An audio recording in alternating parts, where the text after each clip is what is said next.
So used to, I would every month take a chapter out of my book Debunkery and explain how some myth was actually false. They believed it so about investing, but it isn't.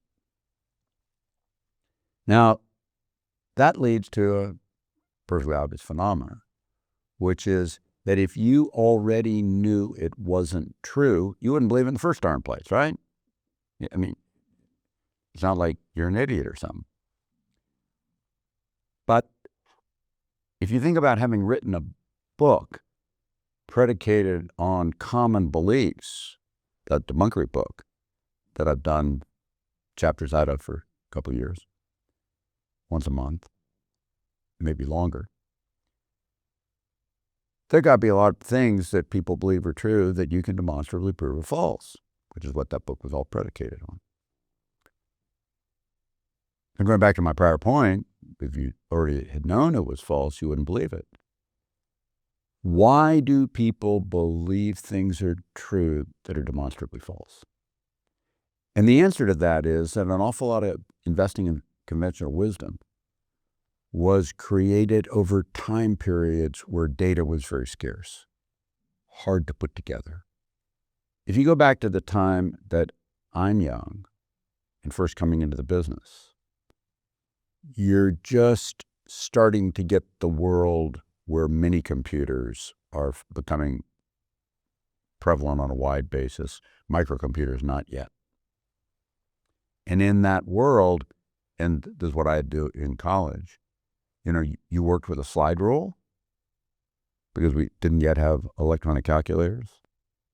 I'm an adult working in the world when we first have electronic calculators, where you had to get anything done on a computer where you took your things to somebody and they were in punch cards, and the punch cards were put into a mainframe computer. It was a lot of work to do any kind of statistical work. Fact of the matter is, nowadays statistical work is easy. You can do statistical work today without even understanding statistics at all. Although I encourage anybody to take a class in statistics. It's those statistics class for non-statistics majors in college are actually very, very good for getting you to see the world better. But that's not my point in this talk. My point in this talk is that when I was young, I would hear somebody say something and I would say, that's not right. And then I would go and put my effort into trying to prove that I was right and they were wrong. And that's a normal human thing to do. And it took me a good long time to realize that I was wrong in doing that. What I should really do is try to focus on what I think is true and see if it's actually false. Things that I believe are true and that you believe are true and that we mostly all believe are true that are actually false, you can bet against. If everybody believes X causes Y, but it doesn't, and then you see X happening, you can rely on the fact they'll be betting on Y. And you can bet against Y. Now, some of the time when that happens, X happens and Y will occur. But X doesn't cause Y. We proved that. I'll come back to that in a moment. But if X doesn't cause Y and most of the time you don't get Y from X happening, and you bet against it, most of the time you win. The fact is, people are so used to not checking as to what their beliefs are being wrong, that common and widely held beliefs are commonly wrong. That's what that Debunkery book was about, a whole long list of them. Now, in my Only Three Questions book, the only three questions that count, the first question is, what do you believe that's actually false? And what do you believe that's actually false? It's about the most important question you can possibly ask because it gives you self-improvement over time. And you say to yourself, well, I believe this is true, but can I actually prove that it's wrong? And if you take things that most people believe and you challenge them statistically, take a concept like correlations. You may not know what correlations are, but what correlations measure is just simply How commonly do things wiggle together? This happens, and that happens with it. How tightly do they move together? Now, wiggling together doesn't necessarily mean that X causes Y, the two things. But if they don't wiggle together, it means X does not cause Y, and Y does not cause X. So if everybody believes X causes Y, and you can actually demonstrate they don't wiggle together, then you got something. Going back to my point that you can bet against a common belief, and most of the time you'll win.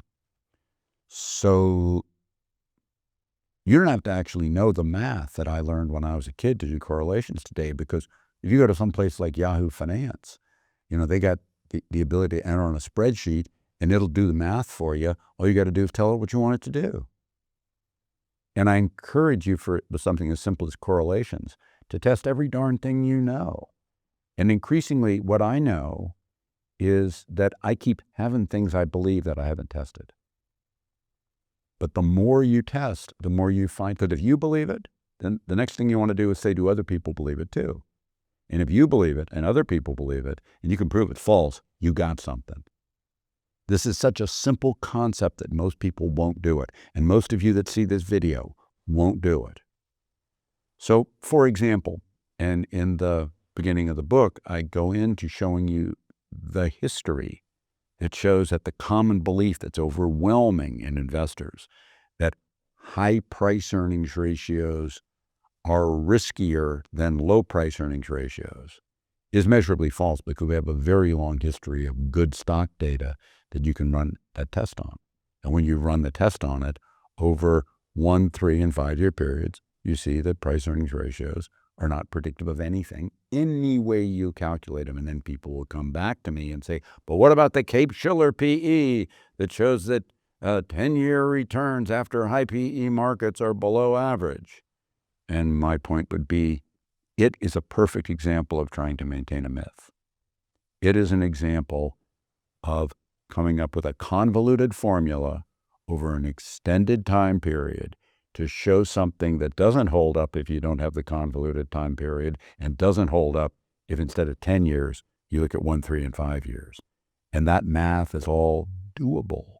And the fact is that people won't check and work so hard to prove that their belief, because it feels right that high PE should be riskier than low PE.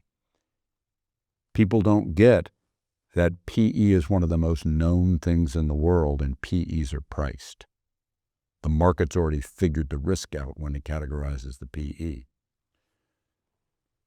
So you can go through so many things that are like that, like my party's good for the stock, my political party's good for the stock market, your political party's bad for the stock market, or long-term interest rates tell you what will happen to stocks, or the reverse. Stocks will tell you what's going to happen to long-term interest rates, or short-term rates will tell you what will happen to long-term rates.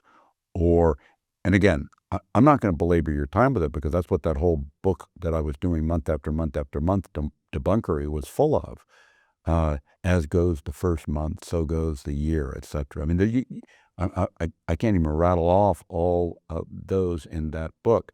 But in my Only 3 Questions book, 1/3 of the book is about taking you through processes of showing you how to discern, and the importance of discerning that what you believe and other people believe that's actually false, which is much more common than you think, is something you can bet against. Now, the second question that's important is, what can you fathom others can't fathom? It is a much tougher one to do, and I'm not going to go into this today. It's the second part of the book, and it's really about how do you see not whether X causes Y or not, but that P causes Q when nobody has a clue what causes Q. Now, that one is much more valuable, because when you can do that, now you actually can bet on something with consistency. What do I believe that's actually false? That wins kind of 2/3 of the time. The other one wins like 90% of the time. And then the third one that feeds back to the first two is, what's my brain doing right now to blindside me? And humans are actually inherently blindsided by prior bias and by our inability to correctly recognize information when it's presented to us in certain frameworks. So I'm just telling you all this because the most important thing that you can actually do in doing well in investing is to better understand who you are, to better understand what you know that's false, to better understand who you are that can figure out something that other people haven't figured, and to better understand how to not let your brain screw you over. And your brain is your biggest enemy when it comes to making investing mistakes. So thank you very much for listening to me.